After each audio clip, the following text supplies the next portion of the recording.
Saludos allá a todos los que nos están viendo a través de la internet. Para nosotros es un privilegio de que usted nos tenga allá y para ustedes también es de bendición que usted nos esté sintonizando en esta mañana. Así que ya estamos listos para recibir la palabra del día de hoy. Quisiera compartir con ustedes un correo que nos llegó esta semana pasada y quisiera leérselo. Dice, es una persona que hace mucho tiempo que sabe de nosotros y entonces ella ha tenido algunas experiencias y nos las está compartiendo. Dice, Pastor Barbón, recibí un correo de la Iglesia Jesucristo de los Santos de los Últimos Días, donde esta hermana, está refiriéndose a ella, daba una tremenda reprimenda a todos los hermanos hispanos y americanos por la dificultad para encontrar hogares que le dieran de cenar cada día por turno a 6 misioneros. O sea, es una persona que hay en ese lugar que está, agarró el micrófono para darle una reprimenda a la gente, para decirle que hay 6 misioneros y ni los americanos ni los hispanos se han ocupado de darle comida a esa gente. Entonces dice, encontrar hogares que le dieran de cenar cada día por turno a los misioneros, a los 6 misioneros, 2 por familia, aun siendo esta tarea una tarea de clase media y alta. Aunque yo no asisto por más de 5 o 7 años a la iglesia mormona, estoy en la lista del correo de la iglesia. Ellos me conocen y yo a todos ellos. Como gracias a Jesucristo, comida es uno de los bienes que disfrutamos. No nos ofrecimos, mi esposo y yo, a compartir la cena con ellos cada jueves. Esto aumentó una presión física para que volviéramos a la iglesia. Luego de meses de presión de estos 2 diferentes misioneros, 3 semanas atrás le dije, vamos a ir a ver si Dios tiene alguna palabra para nosotros. Luego de 5 a 7 años, vuelvo a una rutina que yo había botado y hoy la llamo pesada. Los jovencitos de 10 a 15 años de edad preparan la Santa Cena. Cogen el pan de slice, lo parten en pedacitos siempre. Llega el momento de la Santa Cena, pasan la canastita para coger un trocito de pan. Mi hija se lo lleva a la boca y mi esposo no lo coge. Yo sí, pero me olvidé de esto. No toqué más el tema. Cuando llegamos a la casa, mi esposo sabio me dice, ¿tú sabes por qué yo no comí el pan? Porque uno de los jovencitos que lo partió primero se estaba limpiando la nariz. Ella dice otra cosa, pero yo no lo voy a decir. Se estaba limpiando la nariz y no vi que se lavara las manos. Esto me puso muy mal con mi esposo, que no me defendió a mí ni a nuestra hija de 12 años. Mi estómago, ni hablar. Algo pesadísimo son los testimonios, boberías completas, en tonos muy pausados, acompañadas de lágrimas, siempre terminando en las gracias al profeta Smith. Seguro que, hacia la de Jesucristo, nada. Seguro que tenemos un profeta viviente que dirige la iglesia y que la iglesia y el libro del Mormón son los verdaderos. Jesucristo se queda en la gaveta. Vuelvo una semana después y los líderes estaban en una reunión. Una mujer muy exigente como yo, que estaba impuesta a darse tremendos banquetes espirituales con el pastor Barbón por 9 años, desde la poderosa, la 670, ella nombra todo, la emisora, la hora, domingo a las 10 de la mañana. Los testimonios se hicieron interminables, cualquiera se paraba y decía una estupidez, siempre con la misma adoctrinación al final. El estudio bíblico sale de revista que envía a la presidencia a todas las iglesias. Ya no aguantando más, le envío un correo al dirigente de ellos, por no decir el nombre. Ellos leen y hablan español.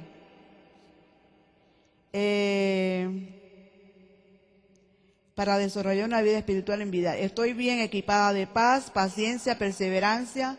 He aprendido a perdonar a los brutos que me odian.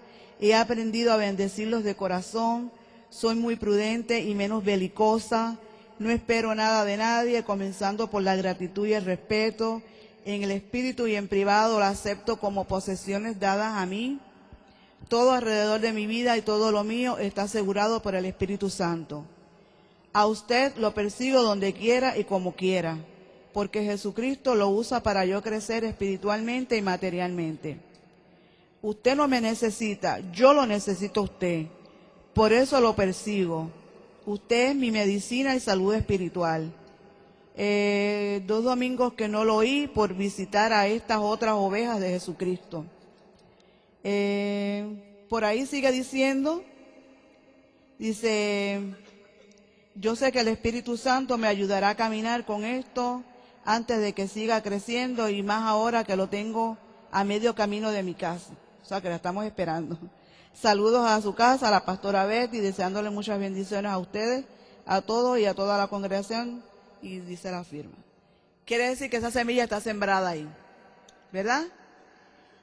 Le esperamos, en cualquier momento llega. Esperamos mucho. Bueno, no importa, ya estoy por presentar al pastor, que es lo importante esta mañana, la palabra, ¿ok? Sea muy bendecido.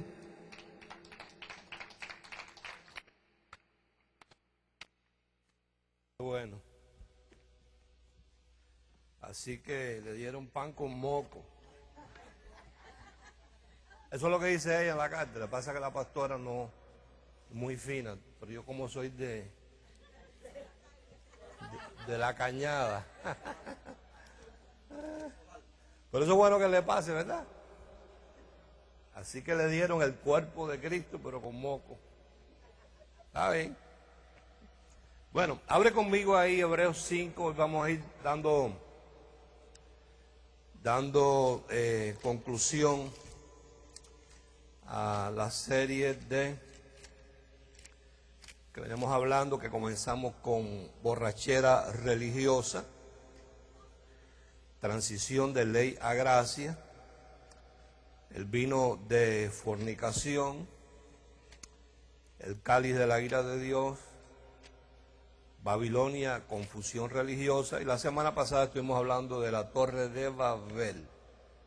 Y hoy le vamos a dar una conclusión y ahí, según el Espíritu Santo nos ayude,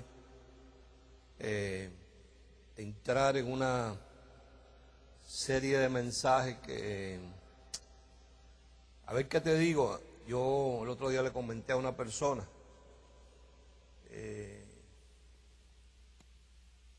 que no estoy hablando de todo lo que Dios me revela, fíjate. Sobre todo me estoy cuidando en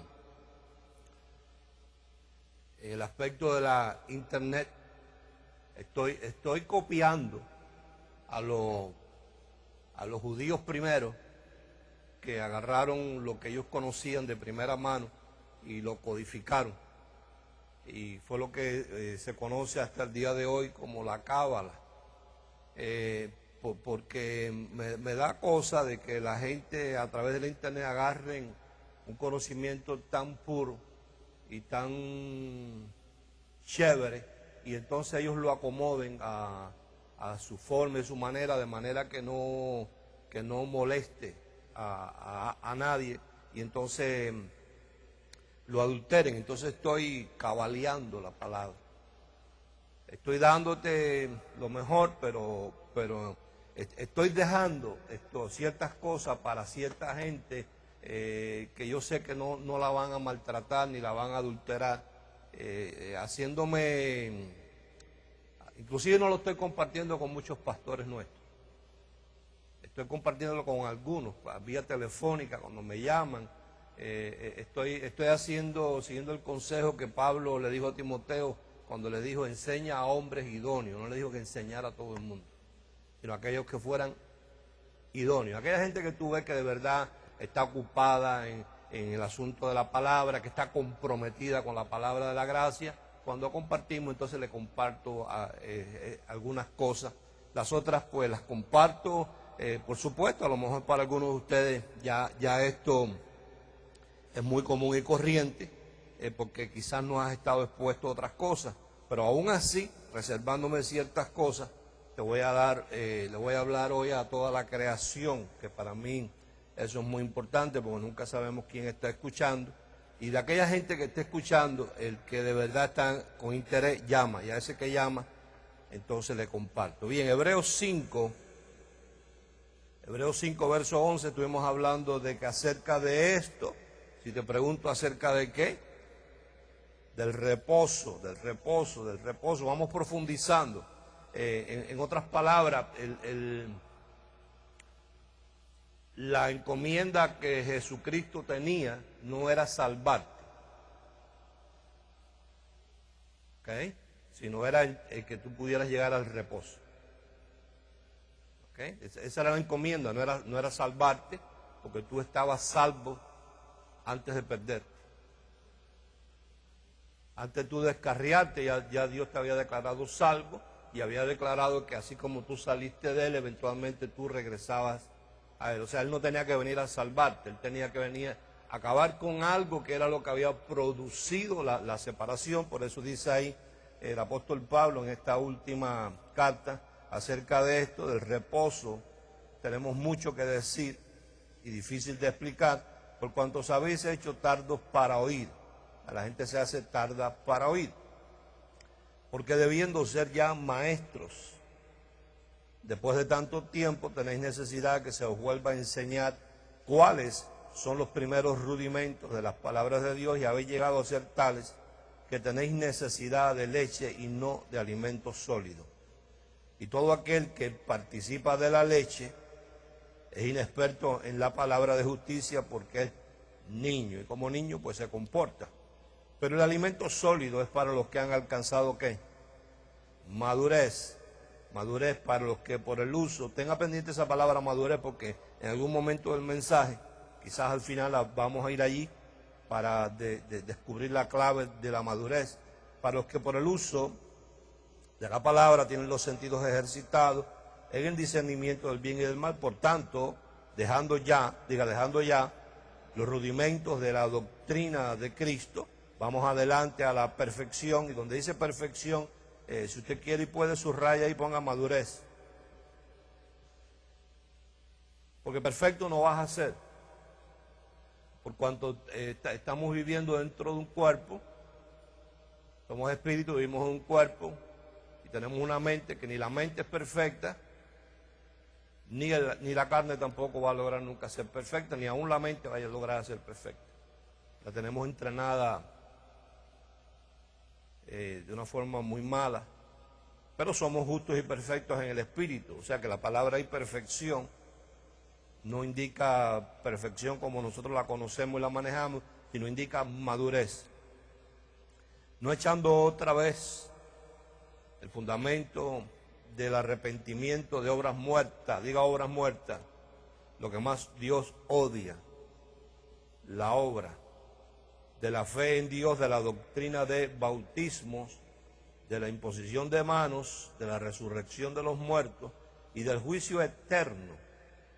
Digan conmigo los que quieran decirlo, y esto haremos, si Dios en verdad lo permite. En Hebreos 4, que es donde comienza el pensamiento, verso 1 dice: temamos pues no sea que, permaneciendo aún la promesa de entrar en su reposo, alguno de vosotros parezca no haberlo alcanzado. A veces nos comportamos como que no lo hemos alcanzado.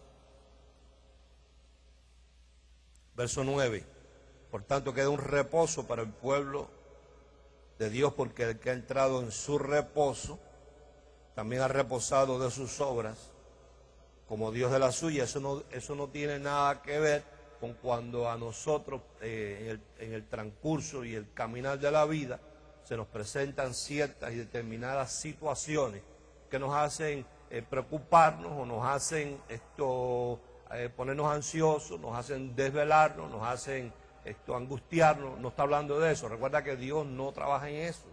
Dios está hablando es de la obra para justificarse delante de Él. Ese es el corazón de Dios.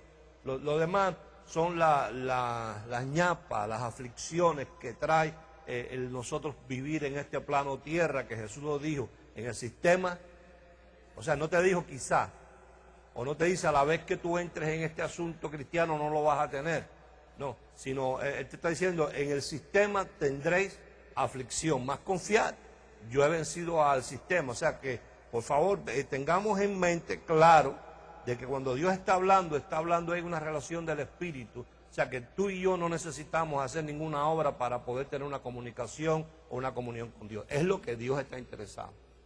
¿Okay? Entonces de eso es que yo estoy hablando esta mañana, de la obra que Dios no quiere que tú hagas, sino que tú entiendas de que Él es el que te ama, tanto que no importa lo que tú hayas fallado, Él te sigue amando como te amó desde antes de la fundación del mundo. ¿Estamos en eso? Y que tú no necesitas obrar ni hacer nada para ir delante de Él, para que Él te reciba, sino que Él derramó una sangre y la derramó para Él, para poderte amar. ¿Estamos? Entonces dice, porque el que ha entrado en su reposo, también ha reposado de sus obras, como Dios de la suya. Procuremos pues entrar en aquel reposo, para que ninguno caiga en semejante ejemplo de desobediencia. Génesis 2. Yo voy a ir rapidito porque estas son porciones que ya hemos leído en las semanas anteriores. Si usted está por primera vez, apunte y después usted allá pues lee su Biblia. Génesis 2, verso 1, fueron pues acabados los cielos y la tierra y todo el ejército de ellos, y acabó Dios, diga acabó, Dios en el día séptimo la obra, diga la obra que hizo, y reposó, diga reposó, el día séptimo de toda la obra que hizo, y bendijo Dios al día séptimo y lo santificó, porque en él reposó de toda la obra que había hecho en la creación. Y a mí el Espíritu Santo me dice que hoy hay gente que entiende esto, que lo hemos leído tantas veces. Ok, tanto Dios la obra produce sudor. ¿Qué le dijo a los sacerdotes? Que se vistieran ¿de qué? ¿Para qué? Para que no sudaran. Lee conmigo en Juan 17. Juan capítulo 17. Y mira cómo vamos entendiendo las cosas y poquito a poco.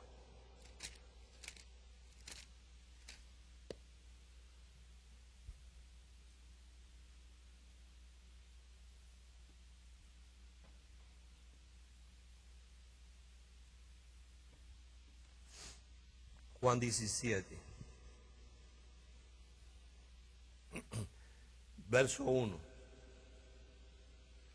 Estas cosas habló Jesús, y levantando los ojos al cielo, dijo: Padre, la hora ha llegado, glorifica a tu Hijo, para que también tu Hijo te glorifique a ti.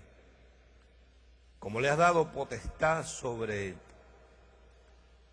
toda carne, para que os dé vida eterna a todos los que le diste. Oído.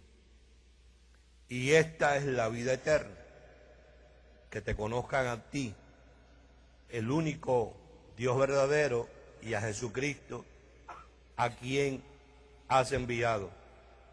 Oído. Yo te he glorificado en la tierra. He acabado. Entonces, si yo te pregunto en esta mañana, ¿cómo Jesús glorificó al Padre en la tierra? Ahora lee Juan 1.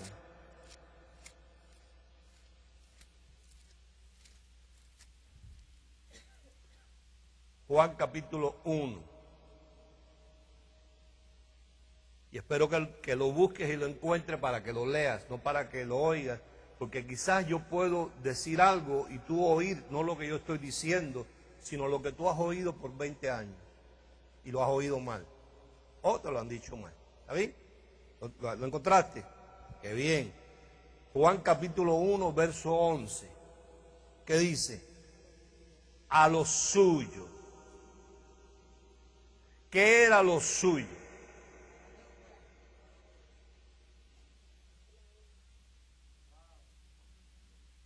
O sea, no vino a salvarte. A ver, ¿cómo te explico, chamaco? Cuando tú te encuentras con alguien y le dices, ¿qué es lo tuyo? ¿Verdad? Que eso es, ¿qué es lo tuyo? Entonces el otro te dice, no, lo mío es la mecánica. O lo mío es el drywall. O lo mío es la carpintería. Entonces, si tú te encuentras, hubieses encontrado con Jesús en los días de su carne, tú le hubieras preguntado, ¿qué es lo tuyo?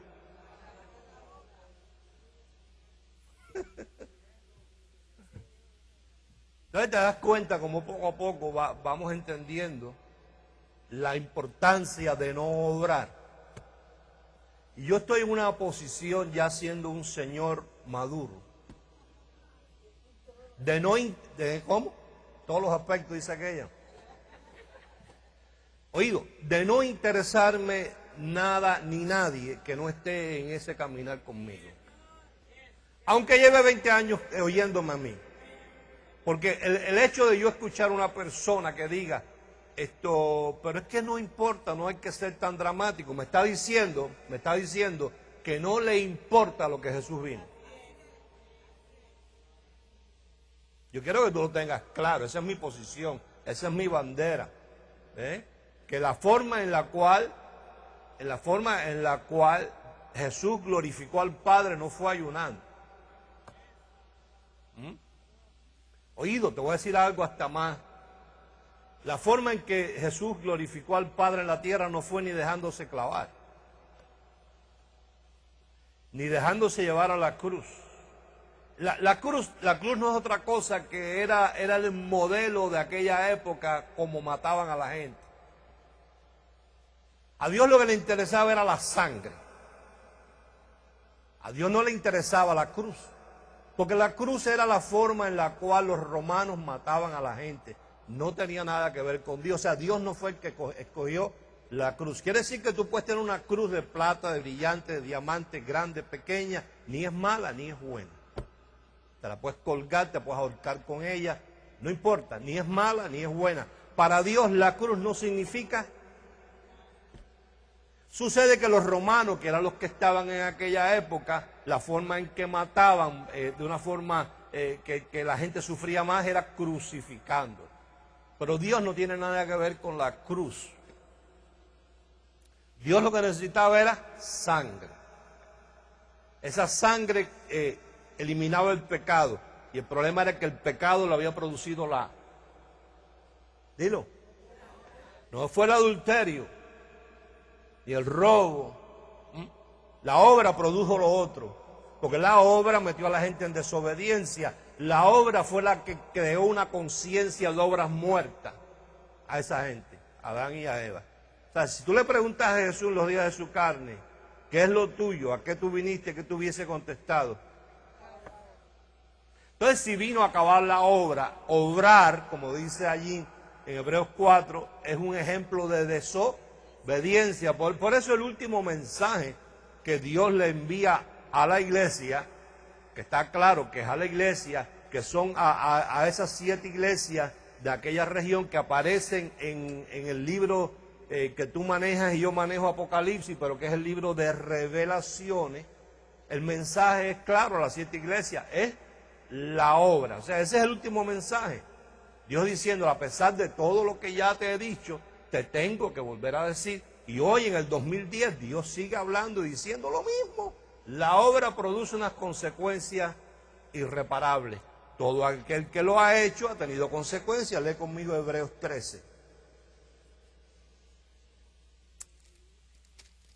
Hebreos capítulo 13.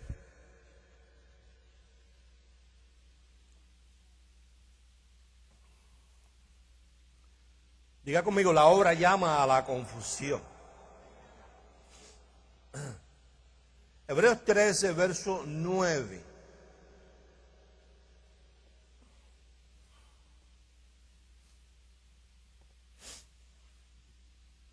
Dice, no os dejéis llevar de doctrinas diversas y extrañas.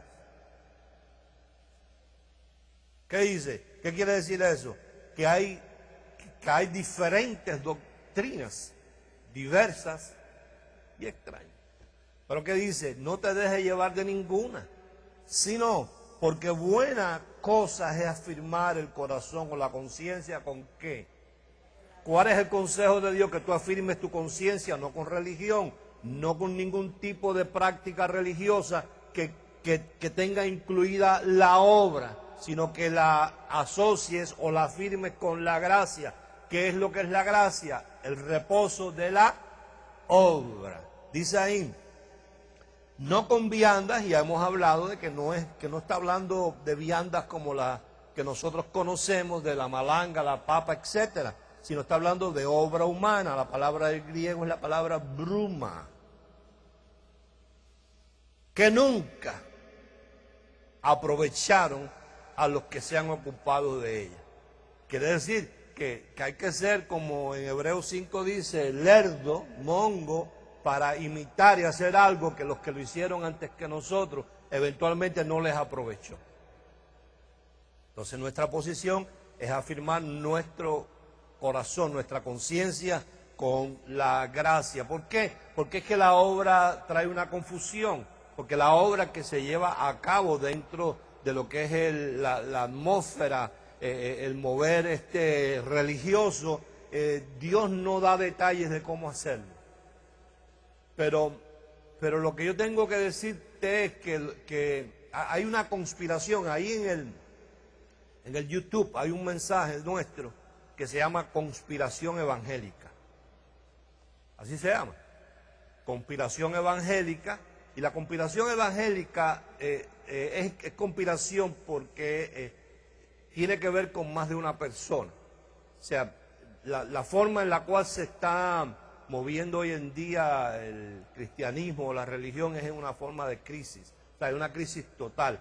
La gente no tiene discernimiento de espíritu porque la gente está envuelta en un correr del mismo sistema donde no hay tiempo. No hay tiempo para ver cómo te explico, chamaco. No quiero usar la palabra orar porque no es eso lo que yo quiero. O sea, no es lo que Dios quiere que te llegue. No es la palabra orar. Ok, no es la palabra orar. O sea, no quiero decir no hay tiempo para orar. No es eso lo que Dios quiere decirte. Pasa que Él tiene su manera de pensar que a mí a veces me cuesta trabajo transmitir.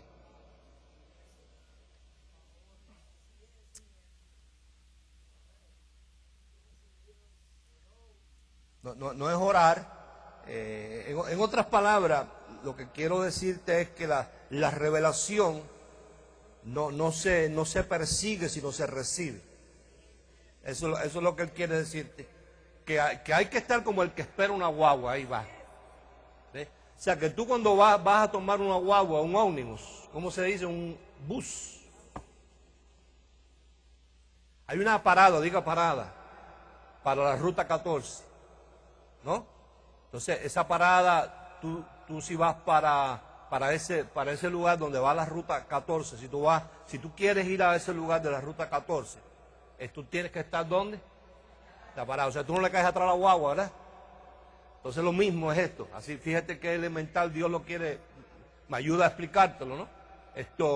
Dios lo que te quiere decir es que la revelación no se persigue orando, sino o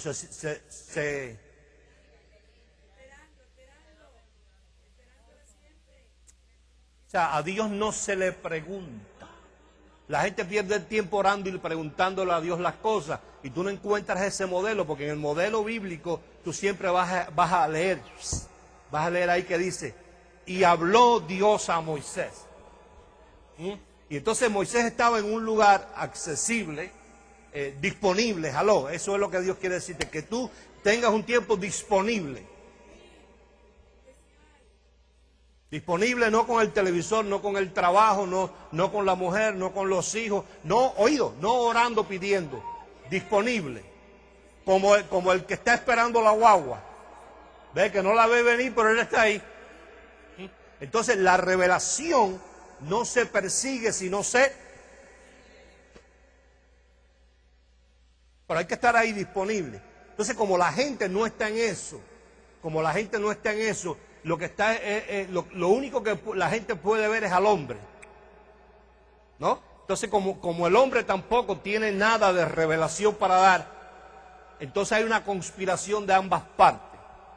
La gente que no tiene discernimiento de espíritu, porque el discernimiento viene por la revelación, y el hombre que no la tiene, entonces de ambas partes se manipulan. Yo camino al frente porque estoy esperando que tú me toques. Y entonces yo no quisiera tocarte, pero como ya tú caminaste, yo entiendo que tú quieres que yo te toque. Y entonces yo entiendo que si yo no te toco, tú te molestas, porque tú viniste fue a que yo te tocara. Entonces tú conspiras conmigo y yo conspiro contigo, esperando yo también que cuando yo te toque, tú también funciones y te caigas al piso. ¿Ve? Es una conspiración de ambas partes, porque la revelación no existe. Porque la revelación, oído, no se busca, no se persigue. En la revelación tú no te apuntas. La revelación no es un VIP que tú pagas para sentarte en las primeras filas.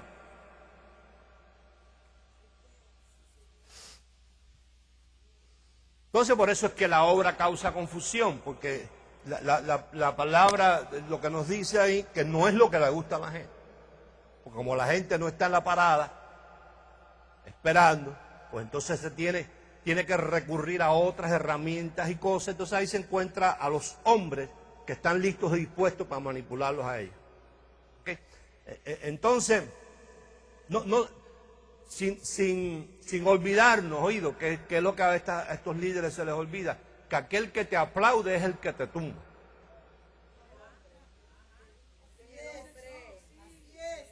El mismo que te aplaude cuando tú no le das lo que él quiere que tú le des, es el que te jala, como dicen en el campo, y te tumba. Y después entonces es el que te aplasta. El mismo. Porque son gente que no están funcionando en el área del espíritu, no es revelación, por lo tanto no le cuesta lo mismo una cosa que la otra. Pues entonces el consejo de Dios es este: a lo suyo, a la obra terminarla vino. ¿Qué pasó? Vamos a leerlo, ven, Juan 1. A ver qué pasó. Hay que dice tu Biblia.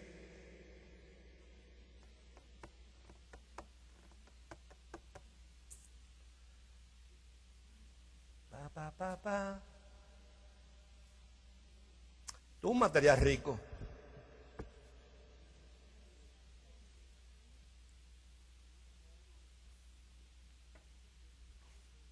Juan 1, verso 11.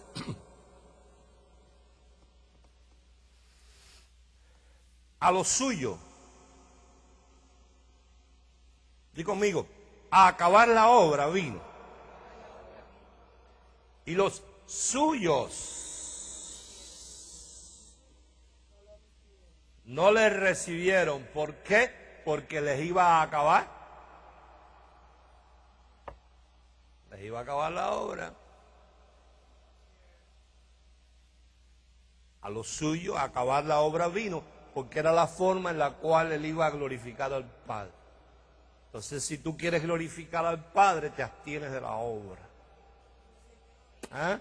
Porque es que la obra produce confusión, porque es que Dios no deja detalle en ningún lugar, como por ejemplo, mira esa persona que mandó ese correo, que como yo lo tiro todo así tú sabes, porque para qué va a coger uno lucha, le dieron pan con moco.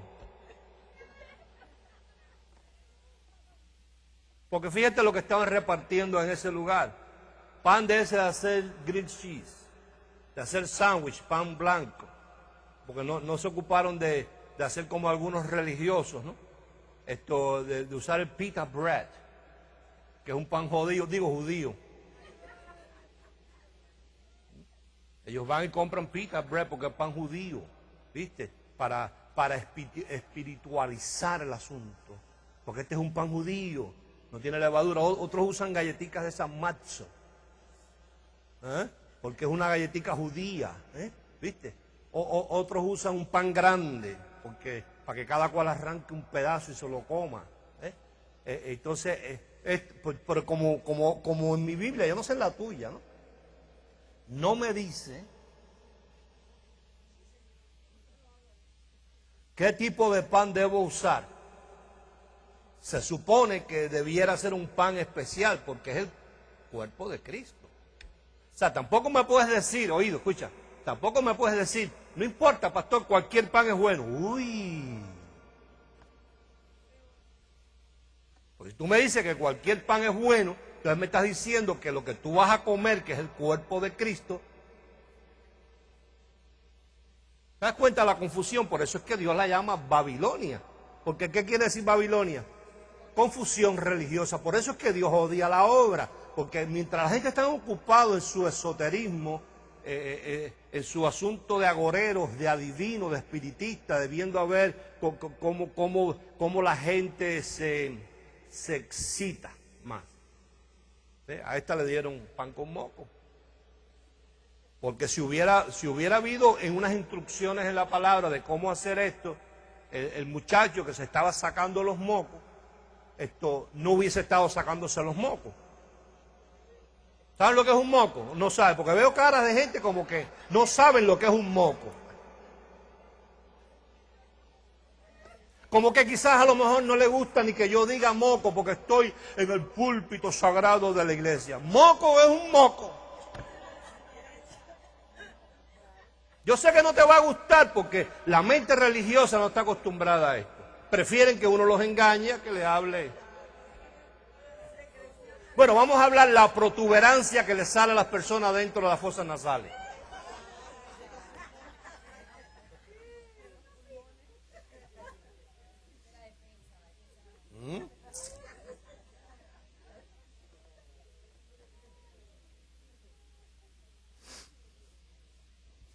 Entonces por eso que haya confusión, porque la Biblia no dice cómo se hace, ni cómo se lleva a cabo.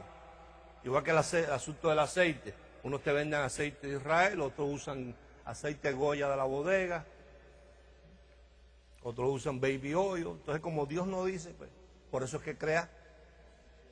Igual que el bautismo en el agua, unos bautizan en un nombre, otros bautizan en otro nombre, otros bautizan... Porque es que Dios no dejó. Por eso es que es confusión religiosa. ¿Cómo se acabaría esta confusión? Vamos a leer en Génesis 11. Tú verás cómo... Por supuesto una persona puede decir, ellos no te van a decir, yo no voy más ahí porque es que él me aclaró que no se debe comer pan y decir que es el cuerpo de Cristo. Ellos no te van a decir eso. Te van a decir, es que dijo moco. Por eso es que no voy más ahí. Pero tú sabes, ¿verdad?, que no es por eso. Porque moco dice esa persona todos los días 20 veces, a lo mejor, o 15 o 16. Pero yo digo moco. Génesis 11. Porque la vida y los años me han enseñado que no es por eso.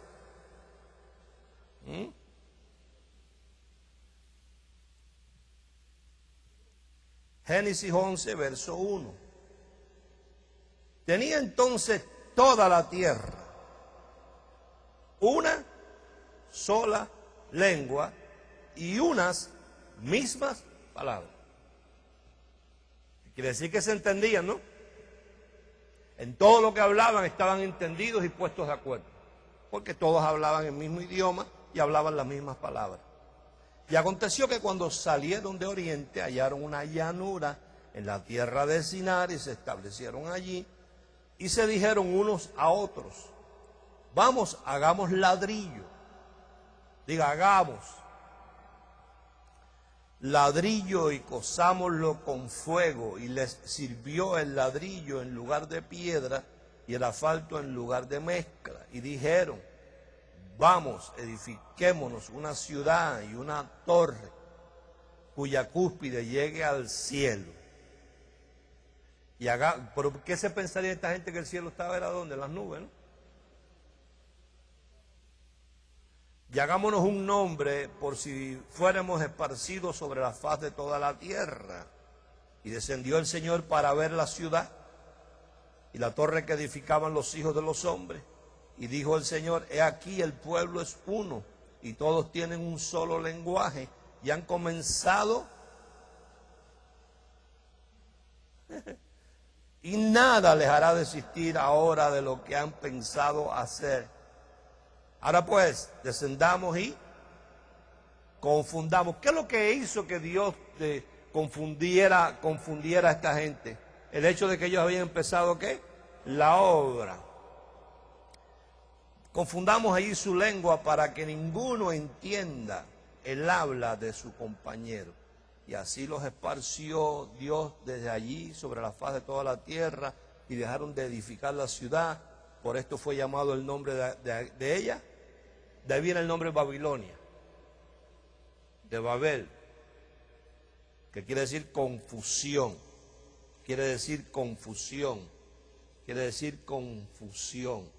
Entonces lo que nosotros estamos viendo hoy en día, algo que ya hemos compartido con anterioridad, pero que la gente no lo capta bien, lo que nosotros estamos viendo hoy en día, que el día malo, o llámese crisis, todavía no para, se está complicando más todavía, ya el desempleo en el condado de Dade llega al 14%, ya los foreclosures de las casas siguen subiendo, aunque la gente tiene la razón legalmente para que le ejecuten a los bancos, los jueces no lo están haciendo, no les da la gana de hacerlo, aunque la ley está de tu parte, los políticos no hacen nada, los gobernadores no hacen nada, el presidente no hace nada, o sea que hay una confusión total económica, política, hay una confusión completa familiar. Hoy en día, yo no sé si lo compartí contigo, pero a mí me llamó mucho la atención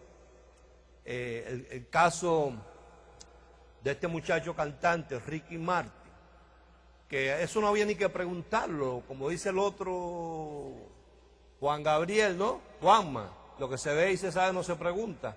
Eso se sabía, un tipo ya tan mayor, no se le había conocido nunca una noviecita ni nada, pues se le veía que de vez en cuando se le iba su pluma. Pero lo que a mí me llamó la atención, no es que él saliera de la gaveta diciendo que él era gay. A mí lo que me llamó la atención fue que pasados unos días, quizás 2 o 3 semanas, dieron unos premios de los cantantes. No recuerdo si fue premio a lo nuestro o los Grammy, uno de esos premios que dan.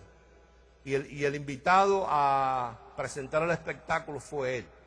A mí lo que me llamó la atención fue que cuando él salió al escenario, como esa gente que estaba allí, miles de personas, le hicieron una. Yo le dije a mi esposa, no me llama la atención el hecho de que él esté ahí. Lo que estoy viendo proféticamente es el tipo de sociedad en la que estamos viviendo. O sea, antes lo que era malo, hoy es ya no se debe decir ni un chiste, ya es algo muy casi honroso. No hace mucho una persona me compartió, pastor, mi niña se me ha inclinado al lesbianismo, ¿cómo así? Si criada en la iglesia, el evangelio. Y entonces la pastora y yo pues nos afectamos por tener un hijo desviado, diga desviado. Eso es desviado, con sus confusiones y con el amor de Dios y todo, pero eso es una desviación.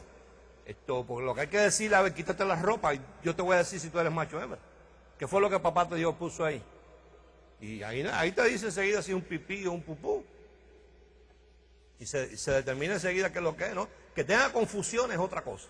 Pero entonces nos fuimos, cuando recibimos la llamada de la persona, pues nos sentimos cargados por varios días. Resulta que a los pocos días la misma persona nos dice, la cosa ha ido mejorando. Dígole, ¿cómo así? Dice, no, está yendo a una iglesia con su pareja. O sea, es un asunto de cachiperismo, como dicen de lesbianismo, ¿no? Pero entonces a mí mira lo que yo vi detrás de eso en el espíritu profético, ¿no? Que el mensaje de ese pastor debe ser un mensaje muy aguado. No, pastor, pero están diezmando, peor todavía. Porque si están yendo de manos a la iglesia y se sientan ahí y diezman, y en el mensaje nunca, no en forma de condenación, pero sí en forma de decir a la persona, eso hay que arreglarlo, Dios no te hizo a ti así. Si el mensaje es tan aguado que nunca toca eso, me dice a mí que la crisis donde está no es en Obama. La crisis donde estás es en la iglesia. ¿Tú no te acuerdas el rollo que formaron los evangélicos cuando quitaron las oraciones de la iglesia? Perdón, de la escuela. Ahora yo te pregunto a ti, ¿dónde aquí en la Biblia dice que donde se ora es en la escuela? ¿Dónde es que se supone que se ore? Entonces, ¿cuál es la protesta? Que si se ora en la casa y se le enseña a los hijos a la palabra y se le instruye en el camino, tú no tienes que esperar que el maestro sea el que ore por tu hijo. Entonces, ¿cuál es el rollo de los evangélicos que quitaron? La escuela es un lugar público. Allí se va a estudiar aritmética, matemática, geografía, biología. No a orar se ora en la casa. Entonces, el problema, oído, en todo momento cuando tú revisas la palabra, donde se originan los problemas, nunca fue en los reyes, sino fue en los sacerdotes. O sea, lo que pasa es que como la crisis donde estás en el mundo espiritual, y esa la mayoría de la gente no la ve, por lo que hablamos anteriormente, que no hay tiempo para estar en la parada, porque en la parada, cuando la guagua llega, ¿ah? Tú no tienes que estarle diciendo a Dios que te hable, sino Dios te interrumpe, no importa lo que tú estés haciendo en ese momento. ¿Ah? Dios te desvela, Dios te interrumpe, Dios te fastidia, ¿ves?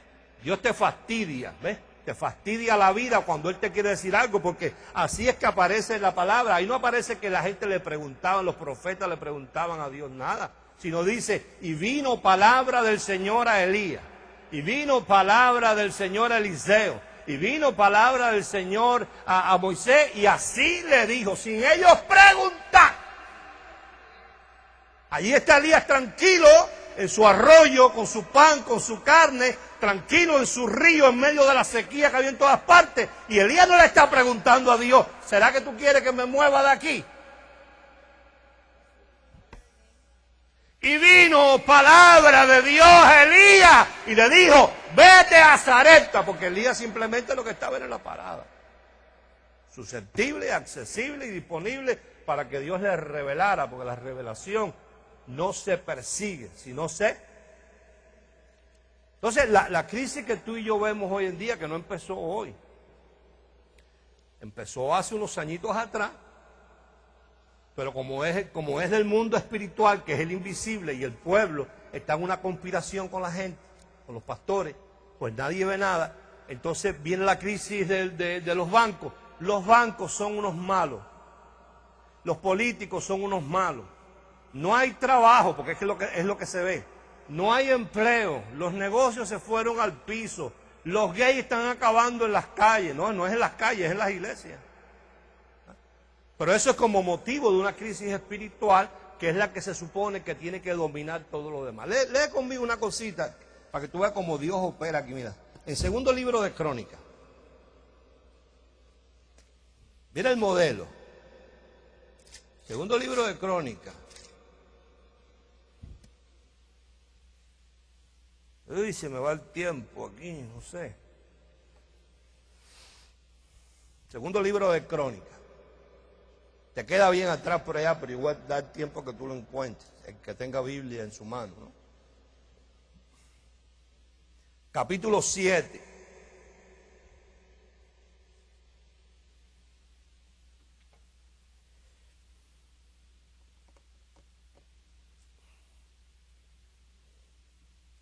Ya. Ahí más o menos, te cuesta, pero no importa, dale. Ya. Segundo libro de Crónicas, capítulo 7, verso 12. Y apareció Jehová o el Señor a Salomón. ¿Quién se apareció? Viste que Salomón no lo estaba buscando. ¿A qué hora? ¿Qué hacía Salomón supuestamente? ¿Viste? Que cuando Dios te quiere hablar o te quiere ministrar, Él te molesta, te desvela, te quita el hambre, te interrumpe hasta una buena película. Yo le dije a mi esposa hace poco, le dije, yo seguiré predicando esto que yo predico mientras Dios me siga fastidiando con estas cosas que me enseña. Ya a la vez que yo tenga que pasar trabajo para preparar un mensaje, yo no predico más, no vengo más. Te lo digo, mira, delante de Dios, si hay algo que yo no paso trabajo en la vida es para esto. Yo puedo hablarte aquí esta mañana 4 horas. ¿Tú has visto a Chávez hablando 7 horas? ¿Tú has visto a Fidel hablando 9? ¿Qué es lo que tú crees que asombra a los grandes predicadores de mí? Eso, que lo que yo hablo no está escrito en ninguna parte y lo mismo te hablo 4 horas sin mirar nada. Mientras eso dure, yo me vas a ver aquí, aunque quede uno. Mañana no queda ninguno, yo vengo y pongo un espejo y me predico yo mismo. Ahora, el día en que yo tenga que pasar un trabajo, honestamente, mi esposa es testigo, porque tú no puedes saber nada que vive con uno. Mi esposa es testigo que yo estoy en un restaurante comiendo y agarrando servilletas. Y ella hablando, espérate.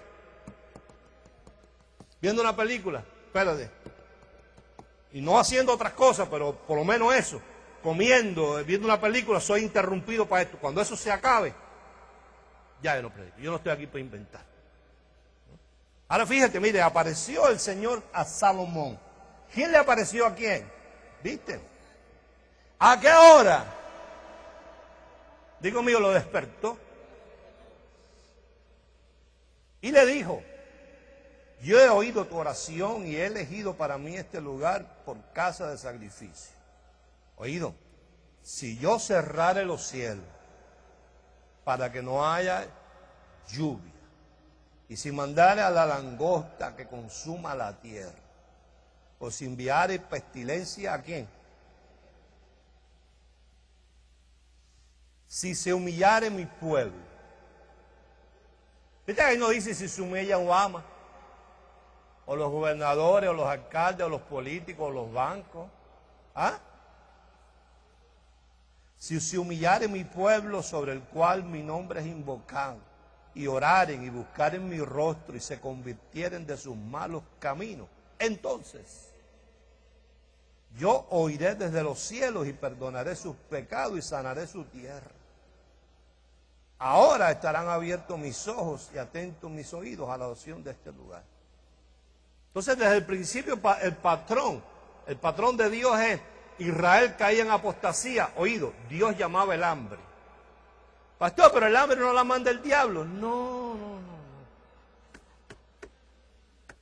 Lee conmigo otro pedacitico. Segundo libro de Reyes. Segundo libro de Reyes. Está antes de este otro. ¿Cómo se llama? De Crónicas. Segundo libro de Reyes, capítulo 8. Oh Dios soberano. Bueno, y si le da la gana de mandar el hambre, entonces ya no te gusta el hambre, entonces ya no es soberano.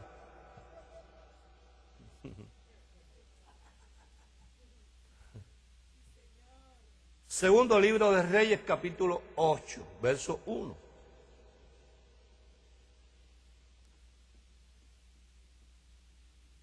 Bien. Habló Eliseo. ¿Lo tiene ya? Sí, bueno. Habló Eliseo a aquella mujer, Eliseo el profeta, a cuyo hijo él había hecho vivir, diciendo: levántate, vete tú y toda tu casa a vivir donde puedas, porque Jehová ha llamado.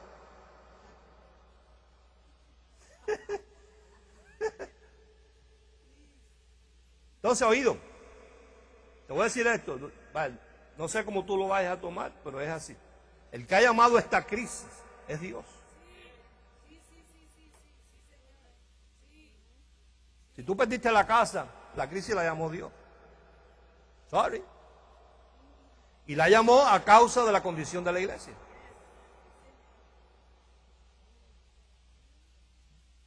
Porque hay una conspiración de ambas partes. Oído. En los últimos tiempos, y hay un tema ahí cerquita que me obliga, lo voy a tocar por arribita para que tú veas. Lo hemos visto, pero a la gente no le importa.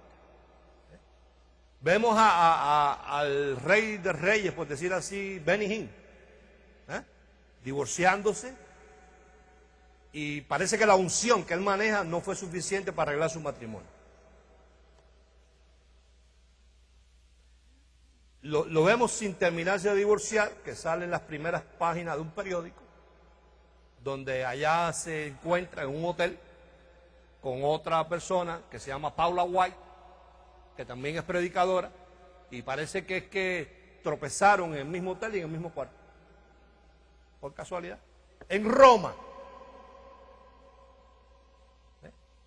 Porque lo que anunciamos, y yo a veces le digo a mi esposa, y que, oye, ¿qué sentido tendrá este mensaje donde aparentemente quizás esto quede para la posteridad? Porque esto es una cosa que deberían oírla muchísima gente, ¿no? Y que los que lo oyeran estuvieran con unas antenas proféticas bien sensibles. Por ahí empieza, porque entonces la gente puede decir, es que de momento. No, es que eso no pasa de momento. Se ve de momento. Pero la crisis que nosotros estamos viendo en el plano tierra es producida por una crisis espiritual que, como no se ve al principio, la gente no se da cuenta porque no hay discernimiento de espíritu, que son la gente, es la iglesia. Oído, es la iglesia la que Jesús dijo, ni aún las puertas del infierno prevalecerán contra mi iglesia. Pero prevalece una falda mal puesta.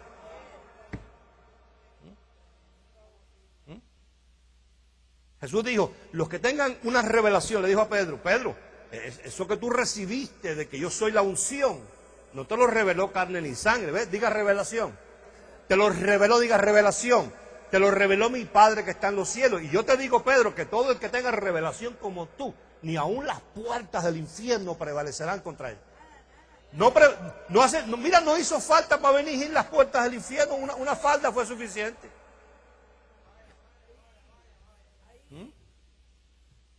Ahí tenemos que hace como un par de años yo lo compartí con ustedes.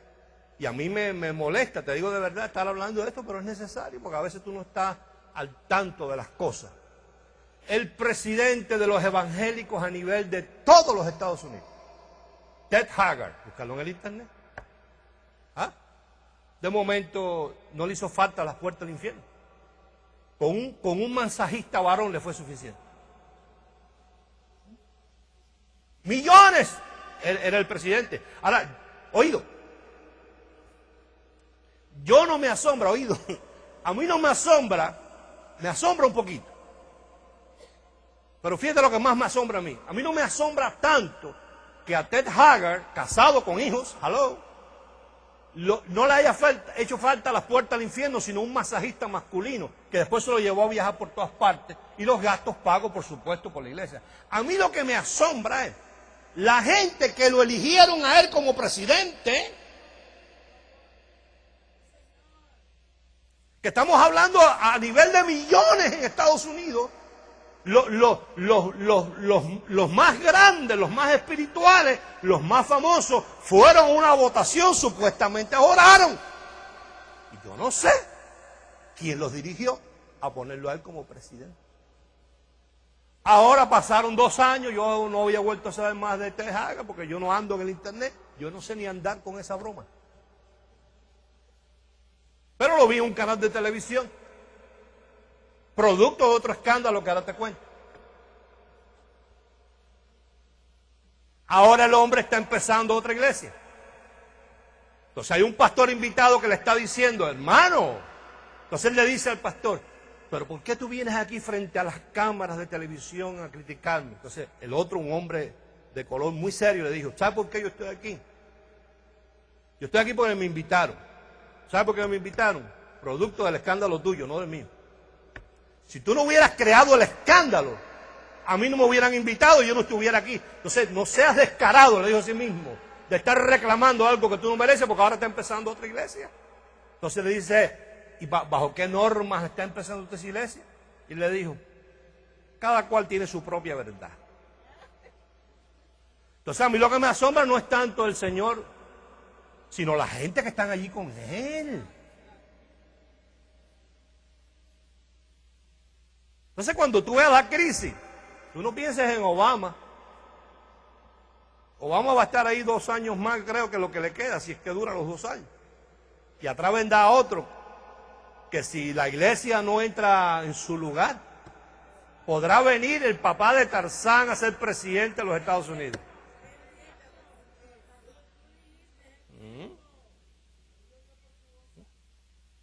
Pues sí los tiene. Hace una semana, uno de los predicadores más famosos de los Estados Unidos, Eddie Long, una iglesia más grande que la del Creflo Dollar y toda esa gente, allá en Atlanta, Georgia.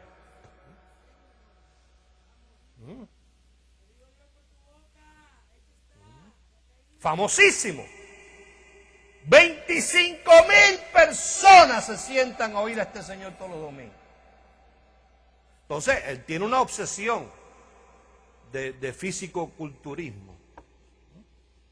Rafael es de aquí. Es un enclenque al lado de ese señor. Te lo digo. Claro, no es un enclenque porque simplemente se pesa. La metida de esteroide que se da para tener los brazos que tiene, que son así, y tú le ves por aquí por la frente llena de tumores y reventar la cara porque la esteroide le revienta la cara, como se la reventó a Rafa, que se tuvo que operar por eso, por estar usando productos que hacen daño. Cuando yo lo vi hace ya 2 años o 3 en la televisión, un día le di predicando con unas camiseticas aquí, mira. ¿Ah? Yo dije, pero este negro se volvió loco, porque está bien que a la esposa le diga, o a la chica, pero ¿qué hace predicando en un púlpito? ¿A quién tú quieres llamarle la atención? Tú no sabes que ahí, oído, escucha, hay mujeres divorciadas que están calenturonas. Y las hay solteras. Y las hay microwave, viejas calentadas.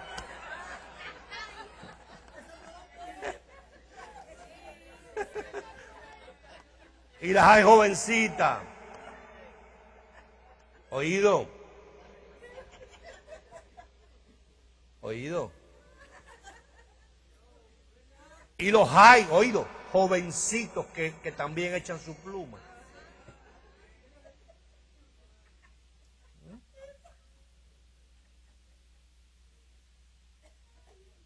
Entonces ahora mismo, yo no sé si es verdad o mentira, yo no estaba ahí con él, pero no es 1, no es 2, no, ya no son 3, ahora son 4.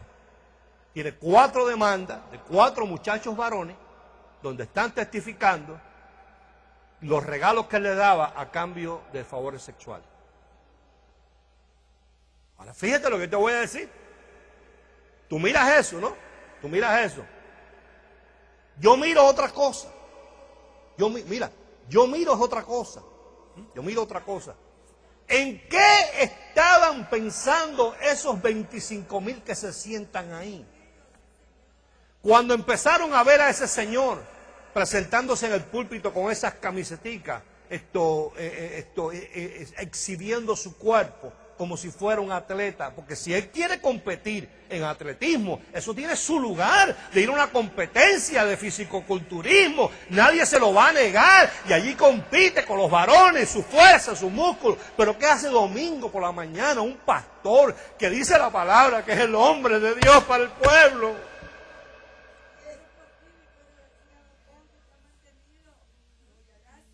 ¿En qué estaban pensando esa gente?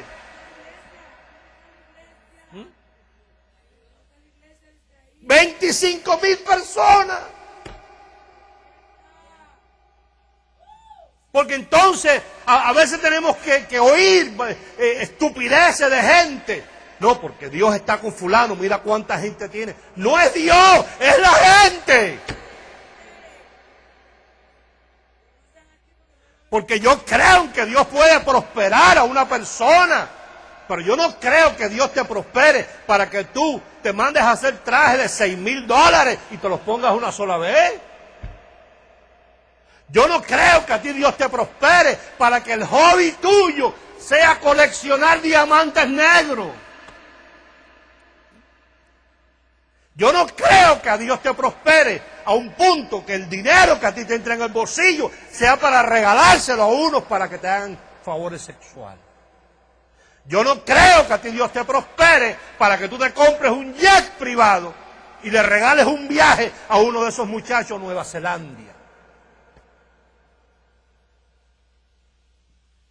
Vamos a decir, porque yo no estaba allí, oído, y Dios sabe, es mi testigo, que ojalá sea mentira. Ojalá eso de las acusaciones sean mentiras, pero yo no estoy viendo ni eso. Yo estoy viendo qué hacen esas 25,000 personas ahí sentadas, aplaudiendo esa figura que ya es más que un artista, es un protagonista, es más que una estrella, ya nada satisface. ¿Qué hacen esa gente? Entonces no son los políticos, no es Obama, es el mundo espiritual que está corrompido, Babilonia, la confusión religiosa que hay, que es la que debe gobernar, como dijo Jesús a Pedro, ni aún las puertas del infierno prevalecerán contra ustedes. No hace falta. Yo no sé, ojalá sea mentira, pero el simple hecho del estilo de vida me dice a mí, y he aprendido algunas cosas en tantos años, que ahí algo anda mal, que ese no es el estilo de vida de un hombre de Dios.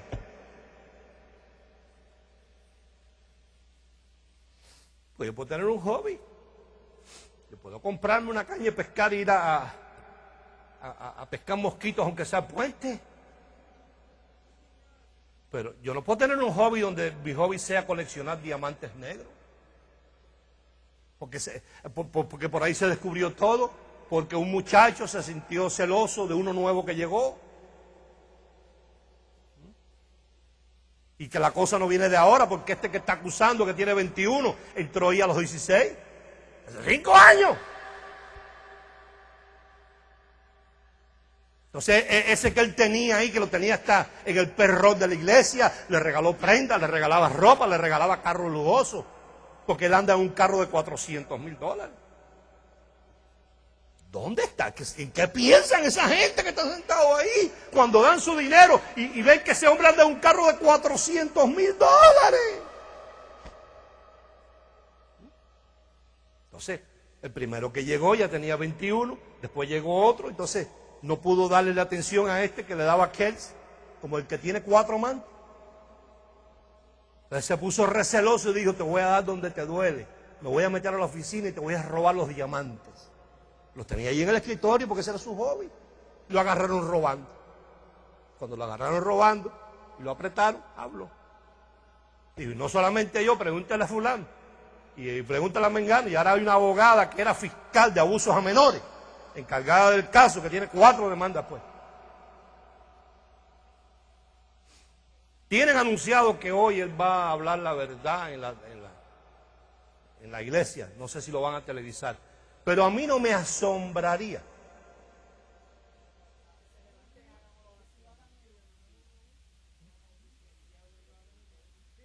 Entonces, una vez más está ahí. La crisis donde está no es en los políticos. La crisis no está en los políticos, ni está en los bancos. Está como siempre. Cada vez que el pueblo, léete si tú quieres y puedes el libro de los jueces.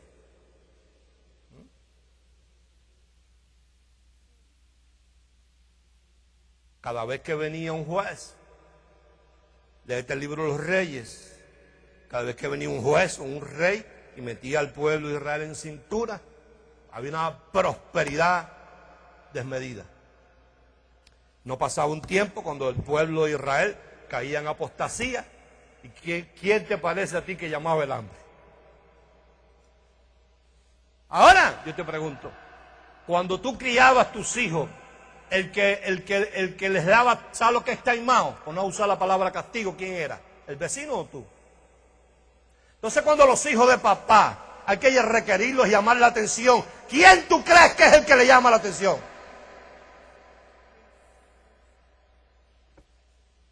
Entonces, claro, a la iglesia evangélica le ha sido más fácil echarle la culpa a todo el pobre diablo. Hay una canción que se llama así, ¿no? Pobre diablo. No es el pobre diablo, es Dios, que está harto de bendecir a la gente y que la gente sea tan ingrato y tan malpagos como son con Dios. Entonces, claro, ausencia, porque yo pregunto varias cosas, mira, en este caso ya voy a terminar porque se me fue el tiempo y no pude ni empezar.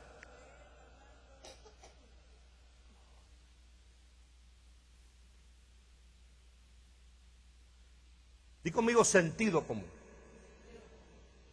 Un hombre con sentido común, independientemente que, vamos a decir que sea ateo. Un hombre con sentido común, esto no hace eso. Oído, vamos a decir que es un hombre ateo, escúchame. Vamos a decir que es un hombre ateo.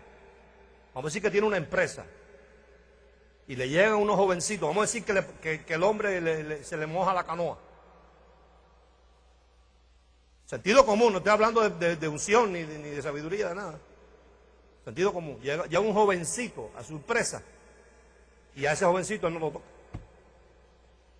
Se buscará uno por allá lejos, pero no en su empresa. Eso es sentido común. Después de eso, sabiduría humana. Sabiduría humana, igual que el doctor que tiene una enfermera y quiere darle una cañona dentro de la camilla ahí en la oficina, habiendo tantas mujeres por ahí. No es un tipo con sabiduría, no tiene sentido común. Ahora vamos a hablar del discernimiento espíritu, de ese señor Edilón. ¿Dónde está? Que ese pastor no tiene unos ojos puestos por él. Yo tengo ojos aquí, que no son predicadores, no son no son las mamás de Tarzán, no son millonarios, pero me basta con que sean gente seria. Que simplemente miren alrededor y con mucho respeto me digan, pastor, esos ojos los puse yo. A mí nadie me obliga a tenerlos. Que ese hombre no tiene ojos ahí. Que le digan, pastor, tremendos bates, pastor. Pero pastor, ¿tú no crees que eso es el púlpito? Donde están las muchachas, donde están las divorciadas, donde están las viejitas recalentadas. Donde tú eres un negro bonito, pastor.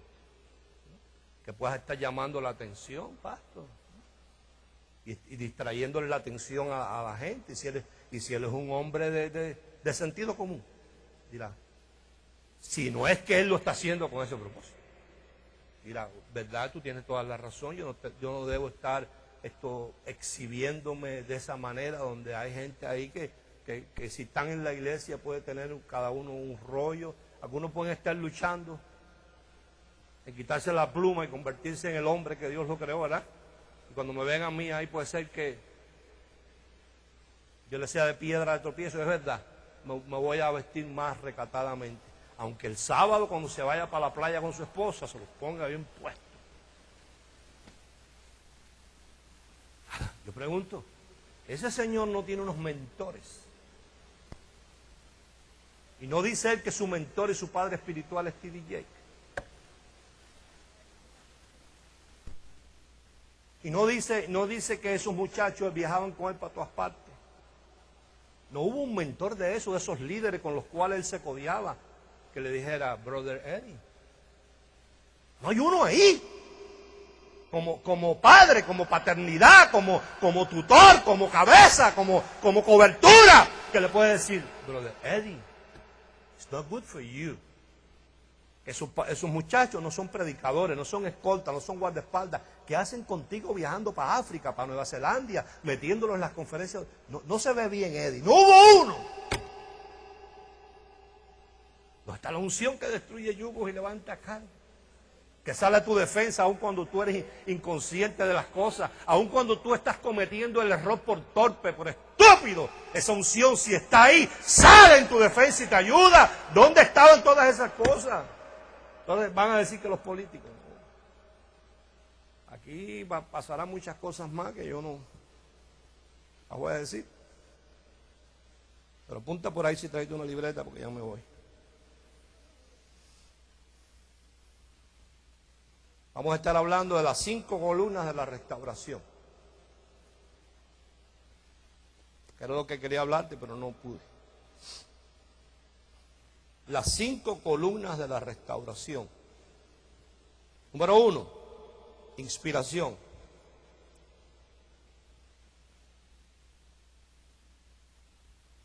Número 2, iluminación. Número 3, y la principal, revelación. Número 4, impartición. Número 5, cobertura o padronaje. Siendo la revelación la columna principal. Escucha esto y ya me voy. Revelación no es tener conocimiento, sino que ese conocimiento nos sea revelado.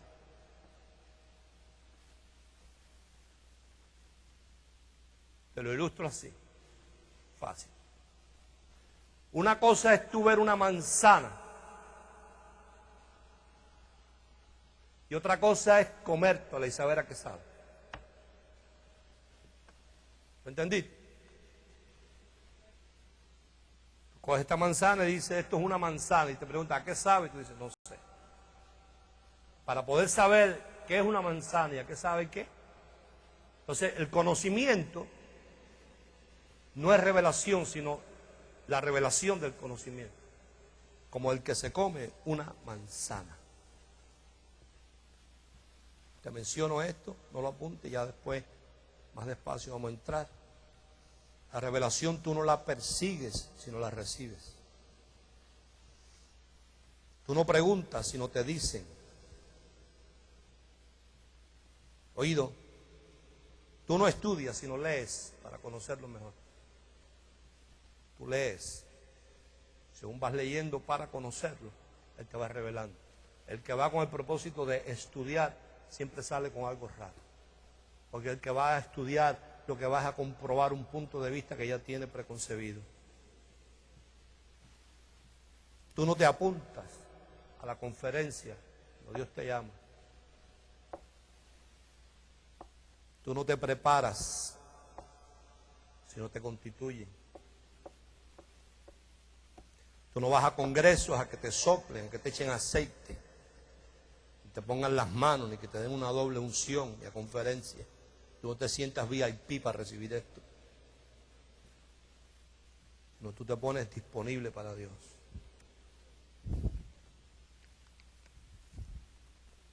Vámonos. Bendecidos todos.